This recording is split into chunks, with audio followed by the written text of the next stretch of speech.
Mula sa bulwagang pambalitaan, himpilan ng katotohanan at serbisyo ng bayan. Kalamba Express, boses para sa bayan. Ako si Bini Aya.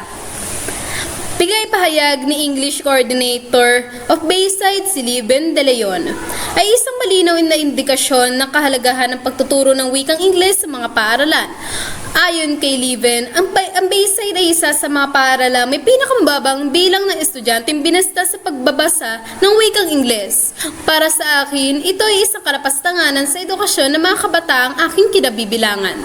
Ibinayangyang ni Liben De Leon ang katotohanan na ang mga estudyante sa Bayside ay nahihirapan sa pagbasa ng wikang Ingles. Ito ay isang malinaw na indikasyon na ang mga pamamaraan sa pagtuturo ay kinakailangan pa ring ayusin. Ang mga pagtuturo ay dapat may malalim na pag-aaral sa wikang Ingles, lalo na sa panahon ngayon na ang globalisasyon ay nagiging mas mabilis. Kung sisiyasatin natin ang mga pamamaraan sa pagtuturo, makikita natin na ang mga guro ay hindi sapat na nasanay sa pagtuturo ng wikang Ingles.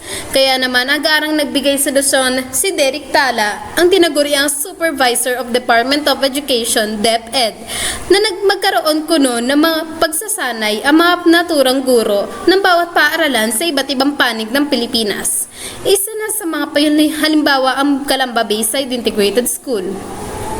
Pagkatuto ng wikang Ingles ay hindi lamang tungkol sa pagbabasa at pagsulat, kundi tungkol sa pagbibigay ng mga oportunidad sa mga estudyante upang makapag-unlad at makapag-angat sa buhay.